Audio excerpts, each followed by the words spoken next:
$30,000 ለሚያወጣ ድሮን ኢራናውያን በጣም ብዙ ሺህ ያላቸው አንዱን ኢንተርሴፕት አድርገው አንዱን መጥቶ ለመጣል 4 እና 5 ሚሳኤል ያም ደግሞ $4 እና 5 ሚሊዮን የወጣበትን ሚሳኤል የምትተኩስ ከሆነ በጊዜ ሂደት ማን ነው በቂጡ የሚቀመጠው?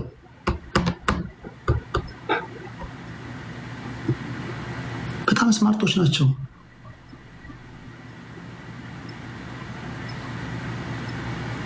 ከምንም ነገር በላይ ይሄ ጦርነት የሚባለው እንግዲህ የሚሊተሪ ሰዎችም የመካከለኛውን ምስራቅ ፖለቲካ በአግባቡ የሚተነትኑ ሰዎችም ሲናገሩ ይሄ ጦርነት ታላቋን እስራኤል የመገንባት ነው። ኢራን እንዳሰቡት ዲስማንትል ቢያደርጓት ወይም ዲስፋንክሽናል ረምፕ ስቴት ቢያደርጓት ቀጣይ እስራኤል ወዴት ኔታንያሁ በህይወት ካለ ወዴት ፊቱን የሚያዞር ይመስላል? ወይም ቀጣይ ፕላናቸው የትኛው ሀገር ይመስላችኋል? እስኪ መልሱልኝ። እንዳሰቡት እንኳን ኢራንን በቃ ወደ ፍርስራሽነት ቢለውጧት በእነሱ ቁጥጥር ስር ቢያደርጓት ቀጣይ ማን ትመስላችኋለች? ኤግዛክትሊ አሪፍ አደገኞች ናችሁ እናንተ። ቱርክ ናት ቀጣዩ ተመች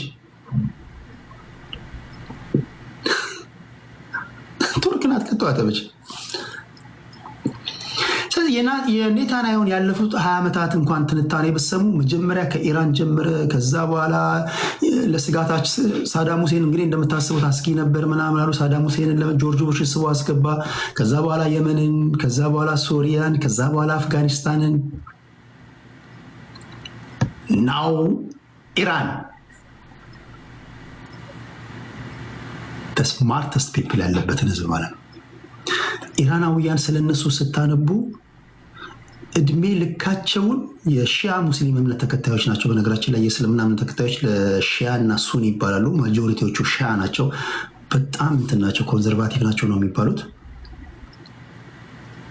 እድሜ ልካቸውን ሲዘጋጁ የነበሩት ከ5 እና ከ6 ሀገራት ጋር ለሚደረግ ጦርነት ነው ራሳቸውን ሲያዘጋጁ የነበሩት።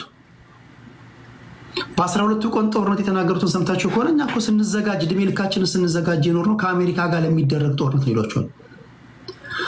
መንፈሳዊ ሊደሮቻቸውን፣ ወታደራዊ ሊደሮቻቸውን ዲካፕቴት ብታደርጉ ወዲያ ይተካል። አያቶላን ዲካፕቴት ብትገሉት ወይም ደግሞ ሊደሩን እንትን ብትሉ ቫኪዩም ሳይፈጠር ወዲያ ይተኩታል።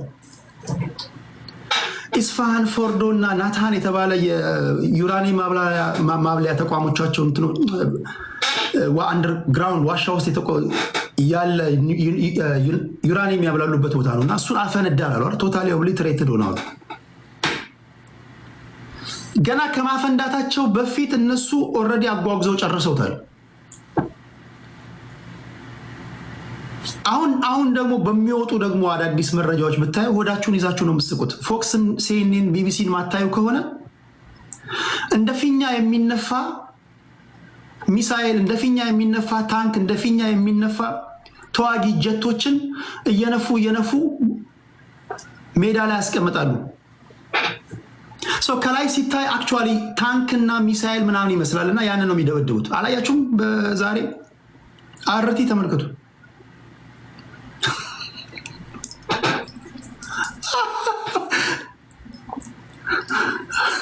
ሲነፋ ታንክ ነው፣ ትልቅ ታንክ ነው። ደርድረው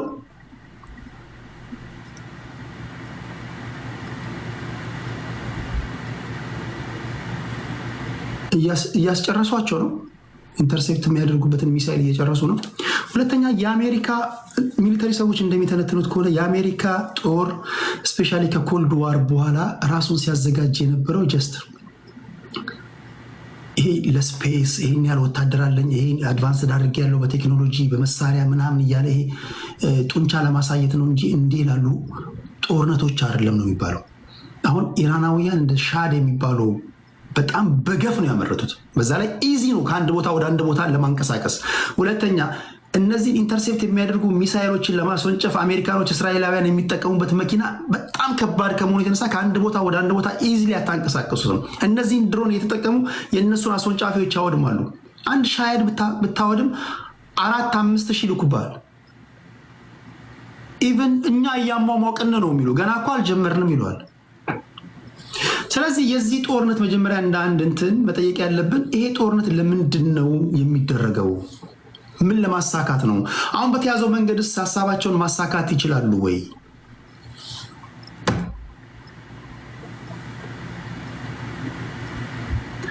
አሁን ባለው ነባራዊ ሁኔታ እዛ አካባቢ ላይ ያሉ ተገንጣይ ኃይሎች አሉ። እነሱን በመደገፍ ግራውንድ ወይም ደግሞ እግረኛ ወታደሮችን ለማስገባት ጥረት ያደርጋሉ። ኦብቪየስሊ እንደዛ ነው የሚደረገው። እነዚህ የኩርድ ታጣቂዎች ወይም ደግሞ እዛ በቱርክ በኩል የሚገቡ ተገንጣይ ኃይሎችን ያስታጥቃሉ። በአየር ላይ በመደብደብ ብቻ መንግስት መቀየር ስለማይቻል በእነዚህ ታጣቂዎች በኩል ገብተው እግረኛ ወታደር ያሰልፋሉ። አሜሪካ እንደ ገብታለች ወደኋላ መመለስ አትችልም። ይሄ ግን ፕሮጀክቱ የኔታንያሁ ፕሮጀክት ነው እንጂ ይሄ ነቲንግ ቱ ዱ ዊዝ ከአሜሪካ ኢንተረስት ጋር ምንም የሚያገናኘው ነገር የለም። ያውም ደግሞ እድሜ ልካቸውን ኢራናውያን ከአሜሪካ ጋር ምንም አይነት እኛ የሚያጋጨን ነገር የለም ለድርድር ዝግጁ ነን እያሉ በሚናገሩበት ሰዓት ማለት ነው። ከዚህ ሁሉ ምን ትረዳላችሁ? ክብራትና ክብራን፣ ዲፕሎማሲ የሚባል ነገር አፈር ከድሜ የበላበት ዘመን ላይ መድረሳችንን አንድ፣ ሁለተኛ ኢንተርናሽናል ህጎች ለደሃ ሀገሮች ለኛ ዝም ብለን ለመተንተን ካልሆነ በስተቀር ማንም ኢንተርናሽናል ህጎችን አያከብርልን። ሶስተኛ አሁን ባለንበት ዘመን እንደ ሀገር ጠንካራ ካልሆንክ ዋጋ የለህም። ይሄ ዲፕሎማሲ ምናምን ምትለው ነገር የለ። ይሄ የተባበሩት መንግስታት፣ የአውሮፓ ህብረት፣ ኢጋድ፣ አፍሪካ ህብረት ምናምን ምትለው ነገር የለም። ፍሌክስ ነው በህይወት እንድትኖር የሚያደርግህ። ጡንቻ ከሌለህ አድቫንቴጅ ይወሰድብሃል። ጡንቻ ካለህ ማንም አይናገርህም። ስለዚህ እንደ ሀገር እኔ አንድ የምረዳው ከዚህ ድራይቭ አድርጌ የምወስደው ፎርሙላ ምንድን ነው? እንደ ሀገር ጠንካራ መሆን አለብህ። በሚሊተሪ ረገድ በጣም ወደኋላ እንደቀረህ ሊገባ ይገባል። ብዙ መሳሪያ ያስፈልጋል። በጣም ብዙ አድቫንስድ የሆኑ የሚሊተሪ ኢኩዊፕመንቶች ያስፈልገዋል። ድሮን ምናምን ገና ምንም አልተገዛም። ድሮን ምናምን ገና ሌዘር ያስፈልጋሉ። ሌዘር አይ ቲንክ ሊኖር ይችላል ብዬ አስባለሁ። ከተቻለ ሱናሚ መፍጠር የሚችል ዝም ብለህ ቀይ ባህር ጋር ስታስገባው እንደ ፒሳይደን የሚባል መሳሪያ አለ። ሱናሚ ነው የሚፈጥረው። ጠራርጎ ይዞ ይሄዳል። ሱናሚ የሚፈጠር መሳሪያ ያስፈልገናል ማይ ፍሬንድ።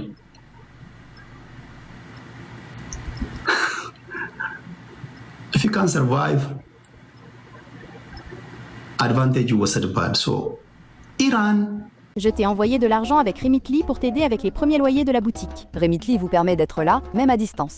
Les gars, j'ai pris un Flixbus pour aller dans le sud et j'ai économisé de l'argent sur le voyage. En gros, on est parti vendredi soir, on a dormi dans le Flixbus et on a pu directement... Advantage ይወሰድብሃል። ኢራን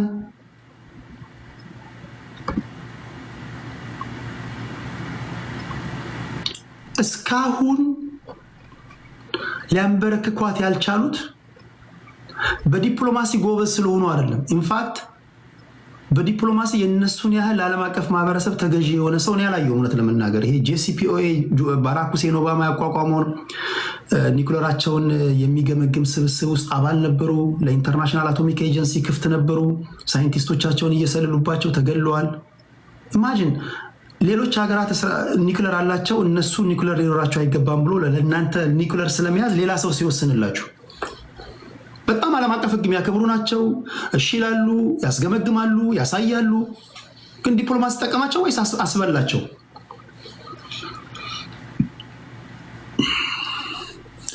ዶናልድ ትራምፕ አሜሪካ ዶንት ኬር ለኢንተርናሽናል ሎው። ትንሹ ልጅ ማን ነው? ኪም ጆንግ ኡን።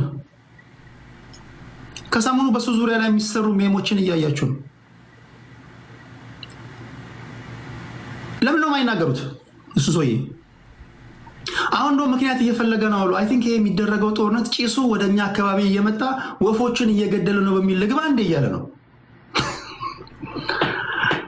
አንዳንድ የሚሰሩ ሜሞችን ስታዩ ጀነራሎቹ ጋር ይሄዱና በኔታንያሁ ስም ወይም ደግሞ በዶናልድ ትራምፕ ስም ፌክ አካውንት ክፈትና ስደበኝ ምናምን ይሏቸዋል። ስደቡኝ። ኢማጂን ሁሉንም ነገር ይዘ የሚዳፈር የለም። ለምን ነው ኪም ጆንግ ኡን የተከበረው? ዲፕሎማሲ ጎበዝ ስለሆነ ነው? በጣም ተናጋሪ፣ በጣም ኢንተርናሽናል ሎን የሚያከብሩ በዲፕሎማሲ መድረክ አፍ የሚያስከፍቱ ተንታኞች ምናምን ስላሉት ነው? ኒኩለር አለው ማይ ፍሬንድ። ፓኪስታንን እንኳን የሚናገር የለም፣ ኒኩለር አላቸው። ሰው አሁን ያለበትን ዘመን የሚዋጅ ትንታኔ ያስፈልጋል ማይ ፍሬንድ። አሁን ያለበትን ዘመን የሚዋጅ ሰው ኢራናውያን ቀደም እንዳልኳችሁ ለዘመናት ኒክለር እንዳይታጠቁ ሲከለክላቸው የነበረው አያቶላ ነው።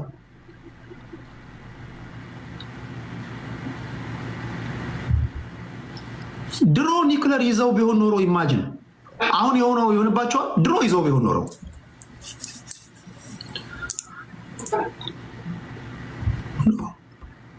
ኢቨን ዩክሬን ራሱ ኒክለር ነበረ። ታውቃላችሁ አይደል? ዩክሬን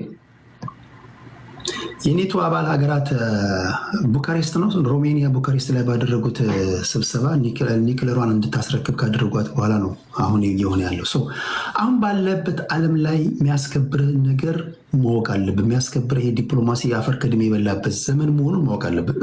አፈር ከድሜ 100% በልቷል የምትለው ሳይሆን ዲፕሎማሲ ውስጥ ትሰራለህ፣ ፕሮፓጋንዳ ትሰራለህ፣ ታሳውቃለህ፣ ለመንግስታት ትናገራለህ፣ ጥሩ ፕሮፓጋንዳ ትሰራለህ።